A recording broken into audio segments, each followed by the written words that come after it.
Bem, pessoal, prazer, eu sou o Rogério, sou professor da matéria Legislação, Regulamentação e Políticas em Telecomunicação. O objetivo dessa matéria primeiro a gente compreender o histórico das telecomunicações no Brasil, como foi essa evolução, depois entender as legislações, as regulamentações e o que tem sido feito nessa área no Brasil. Bem, o que a gente pode falar sobre o histórico? O início das telecomunicações, é lógico que a comunicação foi o grande salto da humanidade, primeiro com a linguagem, depois à distância existiu várias alternativas, tochas, tambores, fumaça, quer dizer, comunicar à distância, pombos, né, pombo correio e tal. Então essa procura por meios de comunicação à distância também é muito antiga. Nos tempos modernos, quer dizer, e na França, para você ter uma ideia, foi feito um sistema completo de sistemas de telégrafo por luz, em cima de torres, e transmitindo em cima de montanhas, e fazia isso através da iluminação da luz. Só foi modificado com o surgimento da energia elétrica. Com o surgimento da energia elétrica, o primeiro momento, houve o telégrafo sem fio, com fio, que foi feito pelo Morse, e aí esse processo também foi bastante amplo no Brasil, no mundo. Depois, acho que o próximo salto que é interessante foi a criação da transmissão de fio também, mas aí de voz, ou seja, antes eram só sinais, foi uma outra evolução, a transmissão de fonemas. Bem, o criador do telefone, agora em 2002, né, teve um decreto que colocou como Antônio Meucci, né?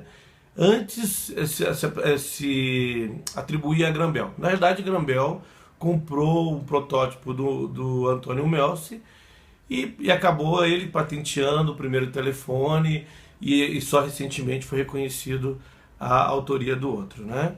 Mas assim, nesse começo houve uma participação importante do Brasil.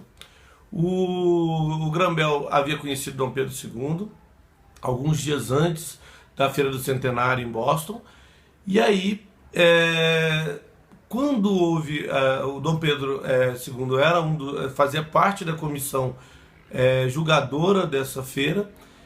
Quando estava no final, próximo às 19 horas, Graham Bell, que já havia conhecido, chamou para conhecer o evento, o experimento. Alguém da comitiva até mencionou: não, isso é um brinquedo de criança, mas Dom Pedro fez questão de conhecer. Acabou que toda a comissão acompanhou Dom Pedro II, e aí acabou que o Graham Bell foi reconhecido, recebeu um prêmio de mérito, né, nessa feira, e o invento dele ganhou as páginas mundiais da imprensa. Até pela amizade que eles tinham, no mesmo ano, né, isso foi em 76, Dom Pedro II ganhou o primeiro par de telefones, instalou aqui no Brasil. Então, quer dizer, o Brasil está intimamente ligado à criação do telefone. Outro grande passo que houve nesse processo foi já em 73, né, que no Brasil também houve uma série de ligações de cabos submarinos, ou seja, o Brasil foi ligado de norte a sul, né, até o Rio de Janeiro, né, do Pará até o sul, e com cabos submarinos, e houve a primeira ligação transoceânica, transatlântica, né, ligando o Brasil à Europa, né, isso tudo em 73. Em 74 o Brasil também se ligou ao Uruguai. Em 73, isso tudo em 1873, 1874. Outro grande avanço foi quando o Marconi criou o telégrafo sem fio. O Marconi é engraçado que ele ficou com a fama de ter sido o descobridor da transmissão, né, radiofônica, ou através de ondas eletromagnéticas, de fonemas, né, porque de sinais, de fato foi ele, mas essa questão de você transmitir a voz sem cabo, assim, é uma série de pessoas envolvidas. Quer dizer, algumas pessoas atribuem ao Hertz, ao Tesla, com certeza ao trabalho dos dois, né, uma evolução do trabalho. E no Brasil tinha o padre Landel, né, que era o Roberto Landel Moura, né, e esse cientista brasileiro, que era um padre, ele conseguiu transmitir em 1899 a voz. O legal dessa participação também do brasileiro é que ele fez dois equipamentos, um usando os conceitos de radiofrequência, né, através de ondas eletromagnéticas, e um outro mecanismo que ele também patenteou, que usava a luz. De um lado ele projetava a luz, do outro lado, através de espelhos, ele concentrava no resistor que variava de acordo com a luz. Então, assim, ele conseguiu transmitir via ondas eletromagnéticas, via frequência, né, radiofrequência, e também uma outra forma de onda eletromagnética, que é a luz. Ou seja, bastante interessante. Só que o Landel nunca teve reconhecimento nacional. A população era bastante ignorante, achava que ele era um bruxo, que era um feiticeiro, que isso era uma heresia, e acabou que ele não teve apoio. Acabou que o Marconi é o mais conhecido, né, como o inventor do rádio, né, que o pessoal atribui. Bem, nessa linha, ou seja, caminhando telefonia, radiofrequência, já em 1973, bem recente, a Motorola lançou o celular. E aí a gente praticamente fecha. Hoje a gente fala de VoIP, ou seja, a gente tem transmissão de voz em cima de IP, que é usando a internet. Quer dizer, basicamente essa é a linha das telecomunicações. Falando um pouco das telecomunicações no Brasil, ou seja, já em 1976 se iniciou a telefonia com Dom Pedro. Antes já tinha um sistema de telégrafo sem fio, já existia cabo submarino, quer dizer, então a gente sempre teve ligado. O Brasil foi predominantemente estatal nessa área. Predominantemente porque existiam empresas privadas mesmo antes da privatização. A gente tinha a Sercontel, a gente tinha a CTBC, que eram empresas privadas. A Sercontel lá no sul, na região de Londrina, a CTBC ligada ali ao Triângulo Mineiro, parte de São Paulo, parte de Goiás. Quer dizer, então o sistema não era totalmente estatal, mas era bastante estatal. E o que aconteceu? Aí eu vivi esse processo, né? E em 97 foi feito a Lei 9.472, que é a Lei Geral das Telecomunicações, que abriu a possibilidade de fazer a privatização. Lembrando que antes disso houve a necessidade de fazer uma modificação na Constituição, para que fosse possível fazer essa lei, abrindo esse controle do Estado nas telecomunicações.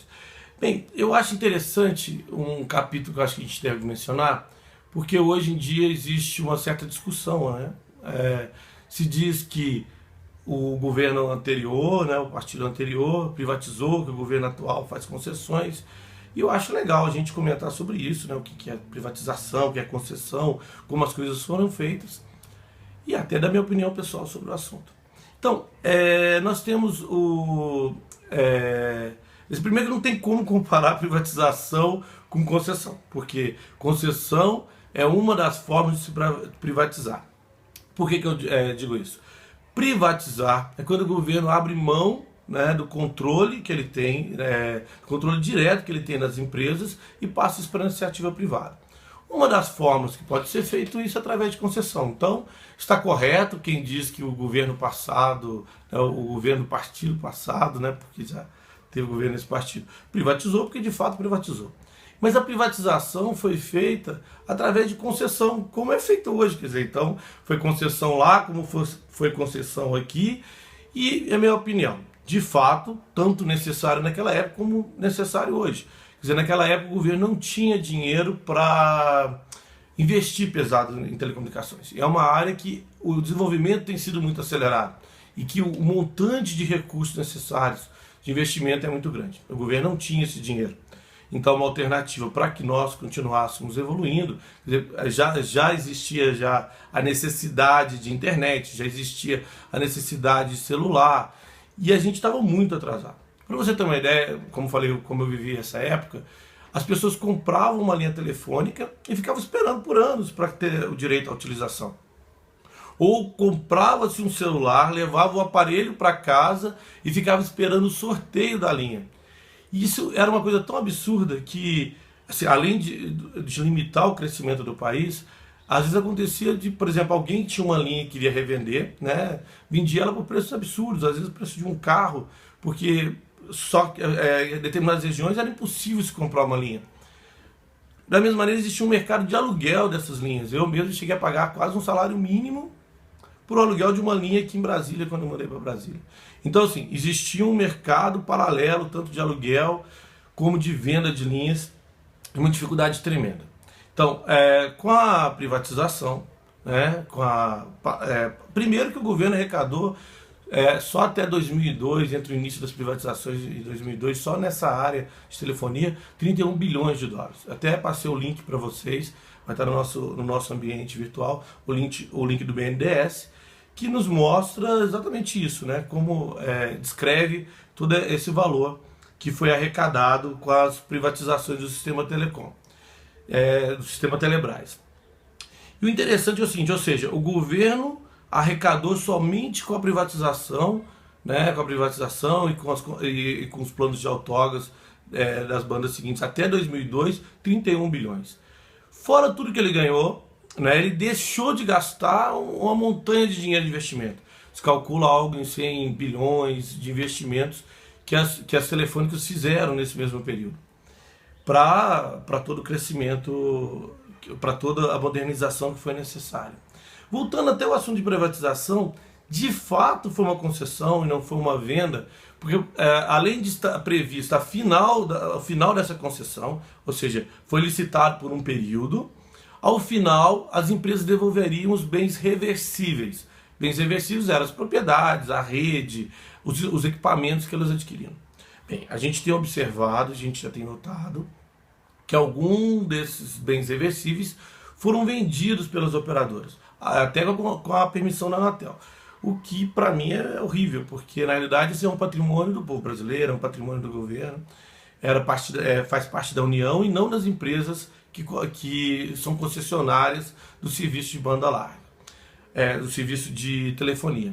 Bem, né, por que eu acho que, assim, eu estava falando dessa questão, né, ou seja, além de todo o dinheiro que deixou investido, ainda tem a questão dos impostos. Quer dizer, hoje a carga tributária em cima do sistema de telefônica, apenas federal, chega a 30% do faturamento dessas empresas. Se a gente for falar de faturamento líquido, a gente está falando de algo na faixa de 43% do dinheiro que essas operadoras arrecadam, ficam para o governo federal em forma de impostos e fundos e contribuições. Além disso, ainda tem o ICMS que é cobrado pelos estados, que é uma carga bastante pesada também. Ou seja, além do governo não investir, além do governo conseguir um parceiro que investisse, né, que era importante para o Brasil esse desenvolvimento, o Brasil ainda, além de todo o dinheiro que o Brasil arrecadou, ainda tem uma arrecadação mensal gigantesca de impostos. Quer dizer, então eu não tenho dúvida, como falei, na minha opinião, depois lá nos nossos fóruns vocês vão poder discutir sobre isso, que era o único modelo possível e foi um modelo acertado. Né? Tanto que agora estamos fazendo concessões ou privatizações, como preferirem uns e outros, das rodovias e dos postos da Petrobras e por aí vai. Porque o governo realmente não tem como investir, falta expertise e falta dinheiro mesmo para tudo que é necessário que o governo faça. Bem, pessoal, nós vamos continuar essa discussão. Eu espero que esse primeiro momento tenha dado uma visão leve, né, sobre a evolução. Vai ter textos complementares, teremos fórum e outras maneiras de discutir. Vocês vejam todo o material que está na nossa lição e vamos partir já para as atividades do nosso primeiro capítulo nessa área do nosso curso. Tá bom? Obrigado e prazer em conhecê-los.